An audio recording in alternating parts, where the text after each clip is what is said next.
What's up guys, it has gotten pretty dark and it's just the right time to present to you the second car of our collection. The Mercedes E Class. Well guys, I just had to show you this car at night because this is where it shines. The interior is out of this world.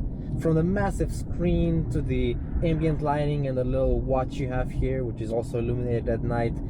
This is one of the best interiors Mercedes has ever made. I think what obviously beats it is the S-Class one, but other than that, this is king. So I guess it's fair if I go over the car a little bit. This is a 2017 E-Class W213 for the enthusiasts. It comes in obsidian black with 17-inch rims, actually, I'll get to them later. And it has the multi-beam LED headlights and the crystal taillights in the back.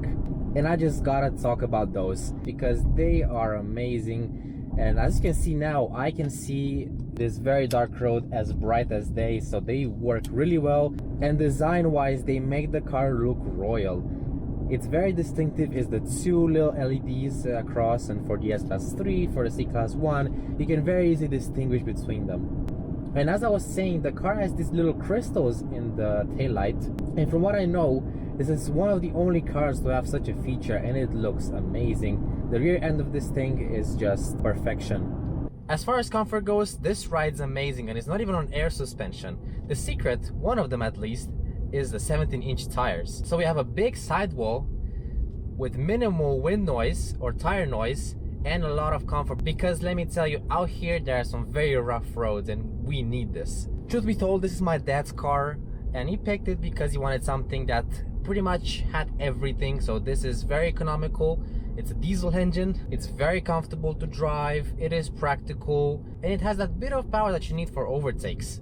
Another impressive thing about this car is that it has a lot of torque. So if I put it now in Sport Plus and I go into second, you can hear it open up a bit. Oh, this is way too much for this area, man. It has torque for days. Everybody that I've taken in this car has been impressed, to say the least.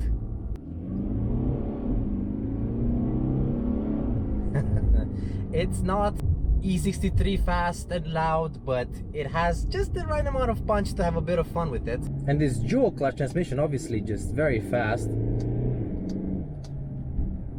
Instant. So I just stopped for a second to just take a closer look at this watch. The reason I'm focusing so much on it is because the new gen E-Class does not have it anymore, so it is just a blank there. No idea why they removed it.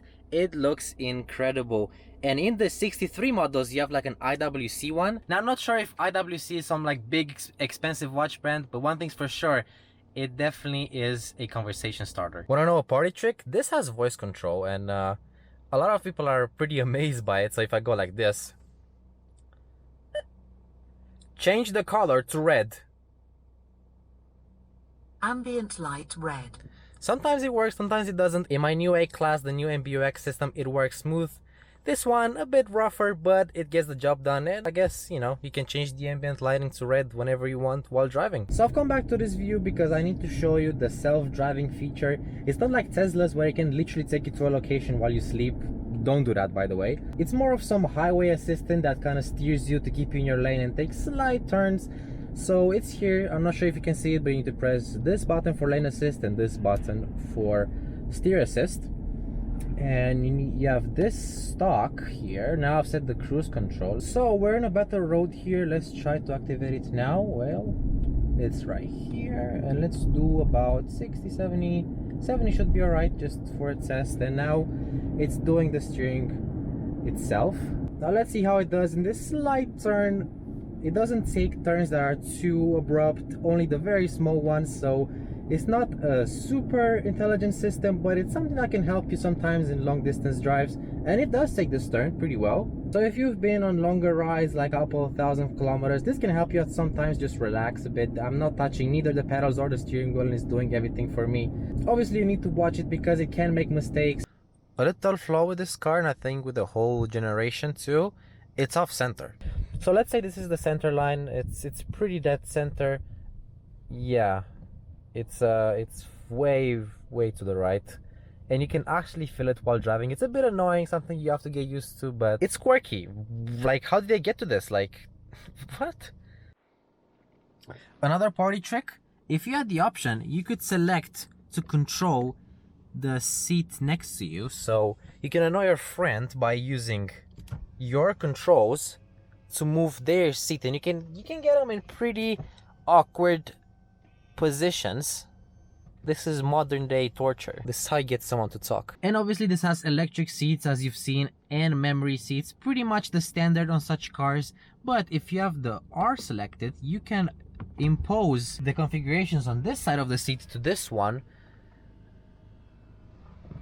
but you have to keep the button pressed at all times. I'm not sure why they cannot just make it so that you just press it and the seat does its thing, but whatever. Well, that makes for an interesting configuration, because look, the seat is like this, and I hold 3. Oh wait, I should have selected the R button.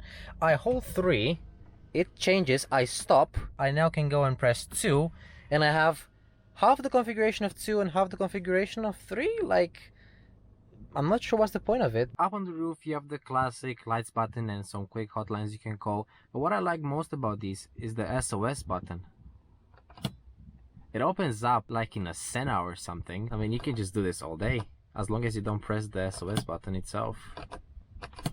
You can even give this car to your friends and tell them that this is how you start it up. So guys, that'll be pretty much it for me tonight. It's been a very long day and I've stayed so much on this video, hoping it turns out right. Let me know what you think about it by liking it if you did, and disliking it if you don't. It's pretty easy. I obviously hoped you liked it, and if you did, tell me what's your favorite thing about it. This has a lot of like weird party tricks in it, and I tried to show you as many of them as I can remember. So which one is your favorite? Let me know. And with that being said, I'll see you in the next video.